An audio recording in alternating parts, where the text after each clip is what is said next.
BCL এর 4 দল, কোন দলে কারা খেলবেন, কোন দলটা শক্তিমত্তা সবচেয়ে বেশি, সেই 4 দল নিয়ে আপনাদের সঙ্গে আলোচনা হবে। শুরুটা করা যাক নাজমুল হোসেন শান্তর নেতৃত্বাধীন নর্থ জোন দিয়েই। নর্থ জোনে রয়েছেন তানজিদ হাসান তামিম, হাবিবুর রহমান সোহান, লিটন কুমার দাস উইকেট কিপার, নাজমুল শান্ত, তাওহিদ হৃদয়, আকবর আলী, সাব্বির রহমান রুম্মন, শেখ মেহেদি, এস এম মেহরব হাসান অহিন, তাইজুল ইসলাম, রিশাদ, নাহিদ রানা, শরীফুল, মুগ্ধ, আব্দুল গাফফার, সাকলাইন। শান্তর নেতৃত্বে খেলবেন লিটন দাস। বাংলাদেশের একটা সময় 3 ফরম্যাটের ক্যাপ্টেনই ছিলেন এই শান্ত, আর লিটন তো বাংলাদেশের অন্যতম সেরা টি20 ক্যাপ্টেনদের একজন হয়ে গেছেন।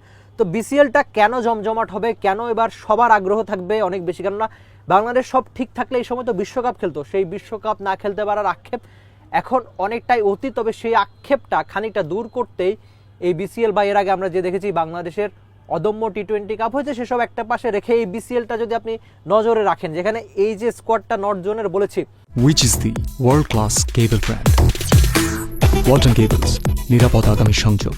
আপনি চিন্তা করেন যে লিটন দাস বা ব্যাটিংয়ে যদি আছেন, যেখানে বাংলাদেশের অন্যতম সেরা ওপেনার তানজিদ তামিম, হাবিবুর রহমান সোহান, বা এরপর লিটন, শান্ত থেকে শুরু করে তাওহিদ হৃদয় বা সাব্বির, আর বোলিংয়ে যেখানে রয়েছে নাহিদ রানা, শরীফুল, মুকিদুল, মুগ্ধরা বা তরুণ, আব্দুল গাফফার, সাকলাইনের কথাও আপনি বলতে পারেন। এই দলটা নিশ্চয়ই অনেক বেশি শক্তিমত্তা। বা লিটন দাসের ফ্যান আমরা জানি যে বগুড়াতে অনেক বেশি বা রাজশাহীর দিকে অনেক বেশি, যেহেতু তিনি দিনাজপুরের সন্তান, পুরো বাংলাদেশটা বাদ দিয়ে ওই দিকেও তার ফ্যান অনেক বেশি থাকবে। কেবলমাত্র লিটন দাসকে দেখার জন্য হয়তো বগুড়াতে বা রাজশাহীতে অনেক বেশি মানুষ থাকবে, সেটা হয়তো আমার মনে হতে পারে।